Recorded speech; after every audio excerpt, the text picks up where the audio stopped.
The new Green Deal, dead on arrival in Washington, D.C., but very much alive in New York State capital of Albany. Under a proposal passed by the state Senate Tuesday night, New York would set a goal to reduce greenhouse gas emissions by 85% by the year 2050. Governor Cuomo said it would give New York the nation's best plan to address the causes of climate change. If the state meets the goal, it will have to accelerate the development of renewable energy sources such as wind and solar. All right, let's bring in a proponent for this so-called new Green Deal in New York. Her name is Julie Tai, and she is the president of the New York League of Conservation Voters. Julie, welcome to Chasing News. How are you? I'm well, thank you. That's a nice goal of 85% reduce emissions, but how do you get that done, and who pays for it? So a number of things that are done in the governor's Green New Deal here, what we call the Climate Leadership and Community Protection Act, actually requires a very bold investment in renewable energy.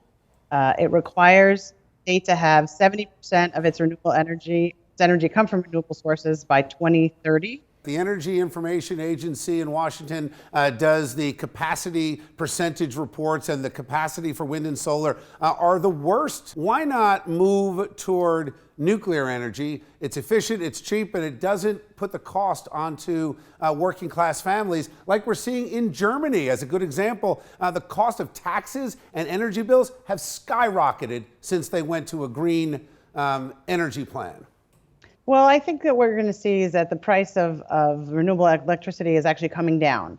We're seeing that as they scale up with how much renewable energy that they're developing, as they become better at making the equipment that goes into that. New York does have some nuclear resources that I think we're expecting would stay on for a period of time, although one very large plant is going to be closing soon, the Indian Point Power Plant. Julie, thanks for joining me. Just on that point, again, at a cost of billions of dollars. So I guess this debate will continue when that bill comes due. Thank you for joining me tonight. Thank you.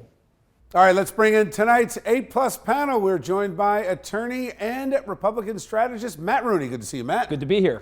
And Democrat and councilman in Linden, New Jersey, Peter Brown, back with us. Good to see you, Peter.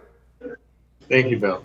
We know there are tremendous costs involved with these green initiatives. It's one of the reasons why it was dead on arrival in D.C. Why are we not addressing real problems of actual pollution, lead in the water, real issues that people deal with every single day? I mean, I think, Bill, that you do have some people that, and such as myself, I do believe that warm house effects are have an effect on our planet. But however, I believe the government is lacking technology, initiative, as well as a plan to address it.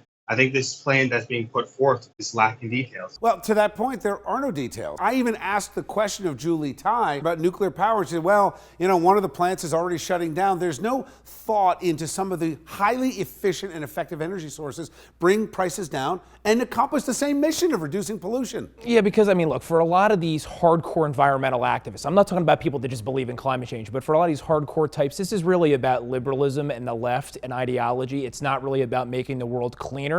And there is no basis for their claims. Well, it seems to me there's no accountability here because the plan goes to 2050. So there'll be 3 or 4 more governors in between now and then to reverse change and adjust. All right, we'll see. Thank you, guys.